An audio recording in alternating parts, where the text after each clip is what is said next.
प्रशंसा करता हूं कि सरकार ने पहली बार समझदारी दिखाई है इन 20 वर्षों में कि गंगा के जल को ला करके लिफ्ट से गोड्डा, साहबगंज और दुमका में पाइपलाइन से नल से घर तक पहुंचाने की योजना है। मैं इस योजना की भूरी प्रशंसा करता हूं, लेकिन शक यही है अध्यक्ष महोदय, शक यही है कि बड़ी योजनाएं बड़ी असफल रहती हैं।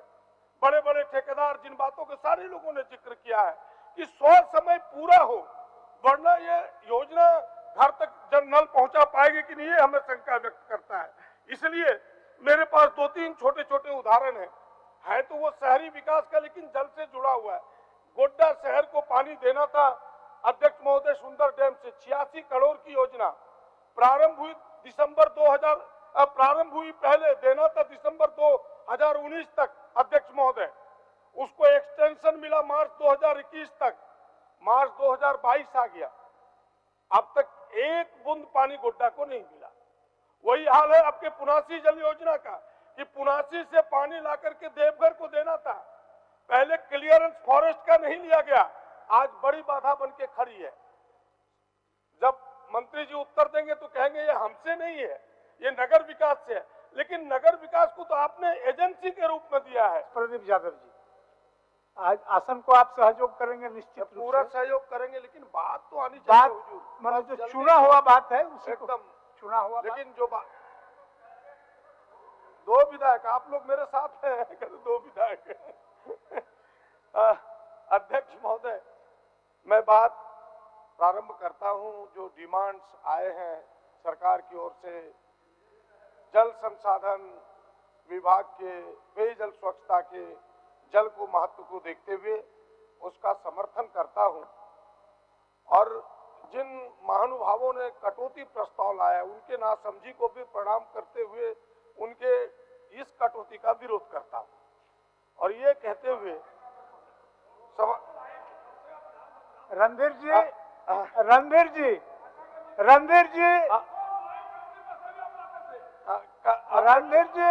खड़ा होने से पहले आसन से आदेश लेना पड़ता है। रणधीर जी चलिए। मैं जल के महत्व को, सबको पता है कि जल के कितना महत्व है, कभी जल के महत्ता को बयां कर नहीं सकते। बिना पानी के जीवन में हम रह नहीं सकते, बचाए नीर के हर बूंद को हम साथ में मिल करके, क्योंकि भूखे रह नहीं सकते, प्यासे रह नहीं सकते। और उससे भी कहीं अधिक महत्व जल का मंत्री जी के उस वक्तव्य से आता है जिन्होंने पिछले बजट में भी दिया था, डिमांड्स में इस बार भी दिया है कि भाई जल ही जीवन है और स्वच्छता है प्राण। ये बातें उन्होंने समझा है, और इस पंक्ति से आम लोगों का विभाग के प्रति, सरकार के प्रति विश्वास में थोड़ी दृढ़ता आई है। सच तो यह है अध्यक्ष महोदय कि जितने जल उपलब्ध है विश्व में, उसके 0.003% ही पेयजल के लायक है। यानी 100 लीटर में आकलन है कि 1.5 चम्मच पानी ही पीने लायक होता है। और झारखंड के लिए तो और तकलीफ दे बातें ये है कि मात्र 6-7 नदियां ही सालों भर पानी देती है, सारी बरसाती नदियां हैं। और उससे भी कहीं चिंता की बात यह है अध्यक्ष महोदय कि राज्य के भूगर्भ निदेशालय ने जो रिपोर्ट पेश किया है, वह गहरी चिंता हम सबों के सामने गहरी चिंता लाती है।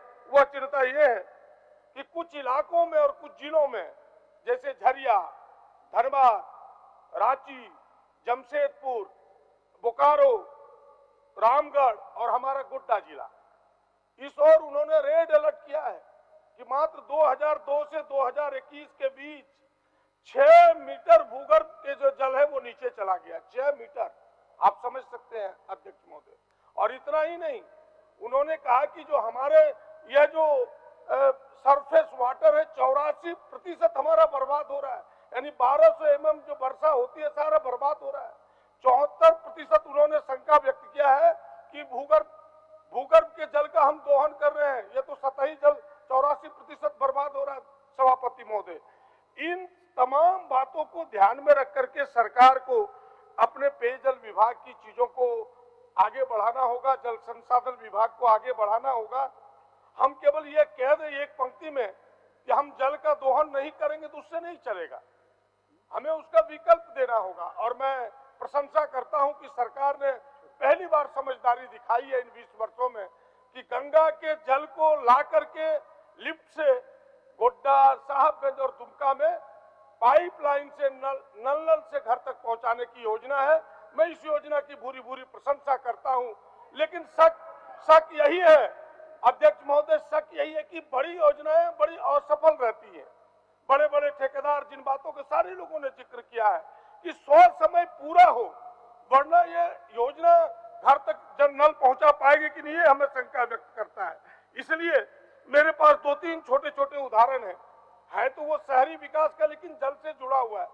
गोड्डा शहर को पानी देना था अध्यक्ष महोदय, सुंदर डैम से 86 करोड़ की योजना प्रारंभ हुई पहले देना था दिसंबर 2019 तक अध्यक्ष महोदय, उसको एक्सटेंशन मिला मार्च 2021 तक, मार्च 2022 आ गया, अब तक एक बूंद पानी गोड्डा को नहीं मिला। वही हाल है आपके पुनासी जल योजना का कि पुनासी से पानी ला करके देवघर को देना था, पहले क्लियरेंस फॉरेस्ट का नहीं लिया गया, आज बड़ी बाधा बन के खड़ी है। जब मंत्री जी उत्तर देंगे तो कहेंगे ये हमसे नहीं है, ये नगर विकास से है, लेकिन नगर विकास को तो आपने एजेंसी के रूप में दिया है। सच में तो ये पानी की ही समस्या है। तीसरा उदाहरण हमारे पास अध्यक्ष महोदय ये है कि सच से आदमी को मुकरना नहीं चाहिए। इसलिए मैं कह रहा हूं कि अगर सच से आप मुकरेंगे तब तो फिर आपको दिक्कत होगी। सच क्या है? सच ये है कि भाई आज भी हमारी निर्भरता, खुद सरकार ने स्वीकार किया है कि पेयजल की निर्भरता 99% घरों का 4,04,04 जिसको कह सकते हैं इतने नलकूपों पर है। हम उसको कैसे ठीक रखें? इस बार आपने 40 करोड़ रुपया रखा है उनके पाइप बदलने के लिए, सड़े हुए पाइप को, लेकिन वो भी पाइप कब बदलाता है? जब पूरी गर्मी खत्म हो जाती है तब। मैं सरकार से आग्रह पूर्वक कहना चाहूंगा कि आप पाइप की खरीदारी अप्रैल में करें ताकि अप्रैल के अंत महीने तक उसके बदला जा सके और इन नलकूपों को ठीक ठाक किया जा सके, ये मेरा आग्रह होगा। और अध्यक्ष महोदय, मैं कहना चाहूंगा कि आपने 11.5 लाख लोगों को अब तक घरों में नल जल से पहुंचाया है, लेकिन जो पुरानी योजनाएं थी, जो योजनाएं हमें मुंह चिढ़ा रहा है, बड़े बड़े टैंक बने हुए हैं, जो मैं अपने क्षेत्र का जिक्र करना चाहता हूं। गोड्डा से मैं कह रहा हूं कि गोड्डा के जो टैंक बने हुए हैं अध्यक्ष महोदय, आप अगर जाते होंगे तो आपने देखा होगा कि गोड्डा कॉलेज गोड्डा में बड़ा टंकी बना हुआ है, केवल शोभा का है, एक बूंद वो पानी नहीं देता, इनके जमाने का है। और उसके आगे देवंधा गांव, पसई गांव, भटौंधा, मखनी, घाटबंका, जमनी, यहां तक कि दुमका जिले के भी 2-3 उदाहरण मेरे पास है, ककनी, नावाडी, इन गांवों में बड़े बड़े टंकियां, करोड़ों रुपए खर्च हुए, लेकिन आज तक एक बूंद पानी नहीं दिया। भाई इन योजनाओं को सरकार को समझदारी ये डेवलप होनी चाहिए कि भाई इन योजनाओं की समीक्षा हो, और ये योजनाएं अगर सर्वाइवल है तो फिर से इन योजनाओं का लाभ कैसे जनता को मिले, वरना हम नई नई योजना लाते जाए और पुरानी योजना को यूं ही छोड़ दें, तब तो पैसे की बर्बादी होगी अध्यक्ष महोदय। और स्वच्छता के बारे में केवल 2 पंक्ति कहते हुए अध्यक्ष महोदय, माननीय सदस्य, हाँ हो गया, वो तो अभी केवल 2 पंक्ति कहता हूं सभापति अध्यक्ष महोदय कि ओडीएफ जिसकी चर्चा बड़ी होती है, इस स्वच्छता के बारे में हम जोर देते हैं। भाई 18-19 में पिछली सरकार ने पूरे राज्य को 2 अक्टूबर महात्मा गांधी के जयंती पर पूरे प्रदेश को ओडीएफ घोषित कर दिया। ये भी उनको नहीं लगा कि आज गांधी जी की जयंती है, महात्मा गांधी सच बोलते थे, झूठ का सहारा नहीं लेते थे, इन्होंने झूठ का सहारा लेके ओडीएफ घोषित कर दिया। राज्य सरकारों को उसकी समीक्षा करानी चाहिए। अभी 2 उदाहरण मेरे पास आज उसी पर मेरा प्रश्न था, एक चतरा जिले का, एक रामगढ़ जिले का, कि भाई जहां ओडीएफ घोषित हुआ अध्यक्ष महोदय, आज भी आधे से अधिक योजनाएं वहां अधूरी पड़ी है, इनको एफआईआर करना पड़ रहा है। सरकार को ओडीएफ की फिर से एक बार समीक्षा करानी चाहिए एक स्वतंत्र एजेंसी से, अब कह रहे कि ना हम जागरूकता लाएंगे। भाई जागरूकता लाने से पहले आप पता तो लगाइए कि आपके शौचालय हैं या नहीं। मैं एक आग्रह है और फिर अंतिम जो आप कह रहे हैं जल्दी करने के लिए, तो मैं अंतिम में केवल सिंचाई पर दो बातें कहते हुए अपनी बात को यहीं समाप्त करूंगा कि भाई हमारी जो सिंचाई की योजनाएं अभी चल रही है अध्यक्ष महोदय, वो बिहार सिंचाई आयोग के अनुशंसा के आलोक में, बिहार सिंचाई आयोग जो रिपोर्ट देती है, मैं नहीं कहता कि उनके रिपोर्ट को आप फेंक दें, उनके रिपोर्ट को मार्गदर्शिका के रूप में रखें, लेकिन हमारी परिस्थितियां कुछ और है, बिहार से अलग है। अभी उनके परिस्थितियों पर अगर आपने बनाया तो मंडल डैम बना, भाई मंडल डैम बना आपका लाभ देगा बिहार को अधिक से अधिक, उनसे नहीं, आप अपना आयोग बनाए। मैं राज्य सरकार से आग्रह पूर्वक कहना चाहूंगा कि राज्य सिंचाई आयोग ये बनाए और यहाँ की समीक्षा हो। मैं इनके बजट को देख रहा था पिछले साल और इस साल भी लगभग 400 करोड़ इन्होंने बृहद सिंचाई योजना में रखा है, 100 करोड़ लघु सिंचाई में। इस साल भी 395 करोड़ आपने बृहद सिंचाई योजना में रखा है, 99.99 करोड़ आपने लघु सिंचाई में। ये उल्टा है, यहाँ लघु सिंचाई में आपको 400 करोड़ रखना होगा, वरना जो उदाहरण अभी सब लोग पेश कर रहे कि योजनाएं शुरू हुई, मेरे पास भी एक उदाहरण पड़ा हुआ है अध्यक्ष महोदय कि स्वर्ण रेखा बहुउद्देशीय परियोजना 1978 में प्रारंभ हुआ और 128 करोड़ का था, 6ठी बार प्रशासनिक स्वीकृति उसकी हुई और 12,849 करोड़ का हो गया। और इस साल भी सरकार कर रही है कि 6,000 करोड़ ही खर्च होगा।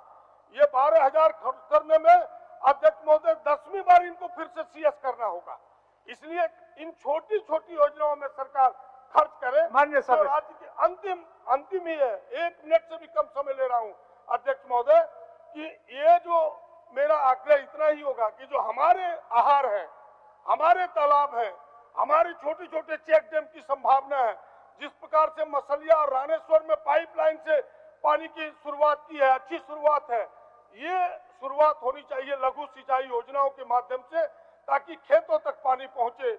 और मुझे उम्मीद है कि अगर आयोग बनेगा तब राज्य के सापेक्ष में विचार होगा और राज्य के खेतों तक पानी पहुंचेगा। इन्हीं बातों को कहते हुए मुझे विश्वास है कि आप मेरी बातों पर गौर करेंगे और मैं अंत में यह कहते हुए कि सरकार सकारात्मक सोच के साथ आगे बढ़े तभी परिणाम तक पहुंचेगा। और इस पंक्ति को अंत में कहते हुए कि मेरे जुनून का नतीजा जरूर निकलेगा, मेरे जुनून का नतीजा जरूर निकलेगा और इस सियाह समुंदर से, सियाह माने काले समुंदर से, इस सियाह समुंदर से नूर जरूर निकलेगा। इसी विश्वास के साथ फिर से एक बार सरकार को आइए मिलजुल कर पानी और सिंचाई के क्षेत्र में आप काम करें। धन्यवाद।